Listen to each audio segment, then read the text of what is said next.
అందుకే వేలాది ఖాళీలు అట్లే ఉంటే ఆనాడు నేను ఒక మాట చెప్పిన, 10 సంవత్సరాలు ఓపిక పట్టిండ్రు, 2 సార్లు అవకాశం ఇచ్చిండ్రు. వారికి చిత్తశుద్ధి లేదు, ఈ ఖాళీలను భర్తీ చెయ్యరు. అందుకే కుర్చీలలో కూర్చున్న వాళ్ళను, వాళ్ళ ఉద్యోగాలను ఖాళీ చేయిస్తే వాళ్ళ ఉద్యోగాలు ఊడగొడితే మీ ఉద్యోగాలు వస్తాయని ఆనాడు నేను చెప్పడం జరిగింది. ఆ మాటను నమ్మి విశ్వసించి ఆ కుటుంబంలో ఉన్న వాళ్ళను ఉద్యోగాల నుంచి మీరు బర్తరఫ్ చేసినందుకు, మీరు ఉద్యోగాల నుంచి వాళ్ళని రిమూవల్ ఆర్డర్ ఇచ్చినందుకు ఎంబడే వచ్చిన కొద్ది రోజుల్లోనే మీ ఉద్యోగ నియామక పత్రాలు మీ చేతికి వచ్చినాయి.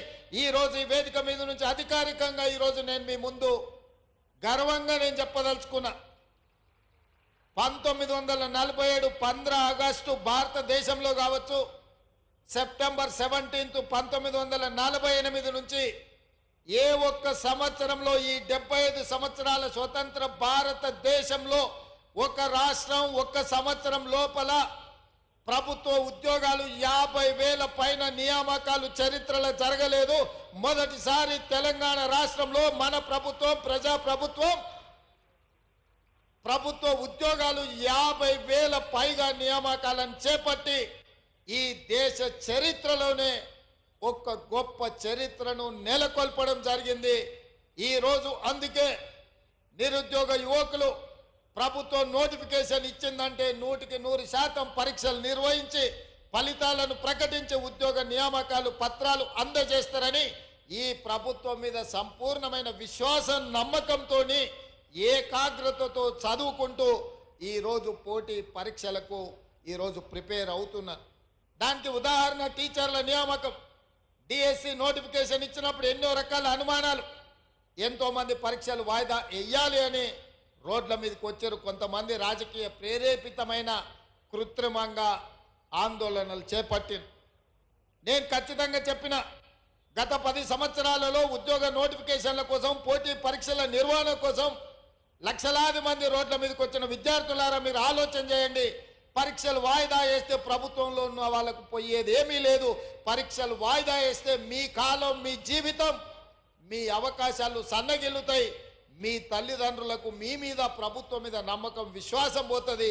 ఎందుకంటే గ్రామీణ ప్రాంతాల నుంచి వచ్చిన మీరు మీ తల్లిదండ్రులు రూపాయి కూడబెట్టి కోచింగ్ సెంటర్లకు పంపిస్తే 8-10 సంవత్సరాలు అశోక్ నగర్ చౌరస్తాల్లో, దిల్సుఖ్ నగర్ చౌరస్తాల్లో కోచింగ్ సెంటర్ల చుట్టూతో తిరిగితే మీ అత్యంత విలువైన యుక్త వయసు 21 సంవత్సరం పైబడి 35 సంవత్సరాల లోపు మనం జీవితంలో ఏం కావాలనో ఆ వయసు నిర్ణయిస్తుంది. మనం డాక్టర్ అవుతామా, లాయర్ అవుతామా, ఇంజనీర్ అవుతామా, ఐఏఎస్ అవుతామా, ఐపీఎస్ అవుతామా, లేకపోతే ప్రజాప్రతినిధి అవుతామా, ప్రజాసేవకుడు అవుతామా, వ్యాపారంలో రాణిస్తామా అనేది 21 సంవత్సరాలు పైబడి 35 సంవత్సరాల లోపు మన భవిష్యత్తు నిర్ణయం జరుగుతుంది. కానీ 14 సంవత్సరాలు పోటీ పరీక్ష కోసం 10-12 సంవత్సరాలు కోచింగ్ సెంటర్లలో తిరిగితే యుక్త వయసు కాల గర్భంలో కలిసిపోయినాక నిజంగా ఈ సమాజానికి మనం ఎలాంటి ప్రయోజనం చేకూర్చని వ్యక్తులుగా మిగిలిపోతే మన తల్లిదండ్రుల యొక్క బాధను, దుఃఖాన్ని అర్థం చేసుకోవాలి అని ఒక పట్టుదలతోటి గ్రామీణ ప్రాంతం నుంచి వచ్చిన నేను మీ సమస్యలు తెలిసి ఎవరు ఏమనుకున్నా, ఎవరు రోడ్డెక్కినా, ఎవరు అభ్యంతర పెట్టినా డిఎస్సి పరీక్షల్ని నిర్వహిస్తా అని చెప్పి 55 రోజుల్లో నోటిఫికేషన్ ఇచ్చి పరీక్షలు నిర్వహించి నియామక పత్రాలు 11,000 మందికి ఎల్పి స్టేడియంలో టీచర్లను నియమించిన అంటే అది ఈ తెలంగాణ నిరుద్యోగ యువకుల పట్ల ఈ ప్రభుత్వానికి, మంత్రివర్గానికి ఉన్న చిత్తశుద్ధి అని ఈరోజు నేను చెప్పదలుచుకున్నా.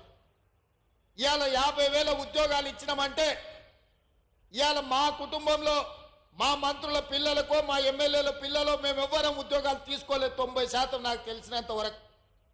ఇవాళ మేము 50,000 ఉద్యోగాలు ఇచ్చినామంటే ఈ తెలంగాణ సమాజమే మా కుటుంబం అనుకున్నాం. మీకోసం సేవ చేయడం ఒక గొప్ప అవకాశం అనుకున్నాం. నిరుద్యోగ యువకులకు, యువతీ యువకులకు అవకాశాలు ఇవ్వడం ద్వారా వాళ్ళు జీవితంలో స్థిరపడాలి. ఈ దేశ ప్రయోజనాల కోసం, ఈ దేశ అభివృద్ధి కోసం మీరు ప్రయోజకులుగా మారాలి అని మేము చిత్తశుద్ధితో, ఏకాగ్రతతో పని చేసినాం.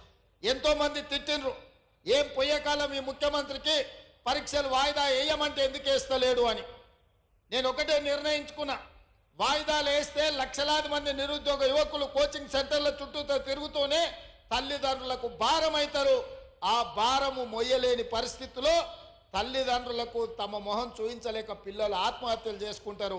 అదే పరీక్షలు నిర్వహించి ఫలితాలు ఇస్తే ఉద్యోగాలు వచ్చిన వాళ్ళు ఉద్యోగాల్లో చేరుతారు. ఉద్యోగం రాని వాళ్ళు ఇంకొక ఉపాధి ఉద్యోగ అవకాశాలను వెతుక్కుంటూ వారు నిర్ణయం తీసుకుంటారు. అందుకే పోటీ పరీక్షలు నిర్వహించిన. ఇదే కాదు, ఈరోజు గ్రూప్ 1 జరిగినప్పుడు కూడా గ్రూప్ 1 పరీక్షలు వాయిదాలు వేయాలని మన ప్రభుత్వం ఇచ్చిన జీవోలలో కోడిగుడ్డు మీద ఈకలు పీకినట్టు పీకాలని, తప్పులు పట్టాలని హైకోర్టు నుంచి సుప్రీంకోర్టు వరకు అన్ని దగ్గరలకు పోయినారు. ఎక్కడ కూడా వాళ్ళ వాదన కోర్టులు సమర్థించకపోను తిరస్కరించి పరీక్షలు నిర్వహించమన్నారు. లక్షలాది మంది నిరుద్యోగ యువకులు గ్రూప్ 1 పరీక్షలకు ప్రిపేర్ అవుతుంటే పరీక్షలు నిర్వహించమని ధర్నాలు చేసిన వాళ్ళు పరీక్షలు వద్దు అని కృత్రిమమైన ధర్నా, ఒక రాజకీయ పార్టీ ప్రేరేపించిన ధర్నా చేస్తే నథింగ్ డూయింగ్ అని గ్రూప్ 1 పరీక్షలు నిర్వహించినాం. మెయిన్ ఎగ్జామ్స్ కూడా నిర్వహించినాం.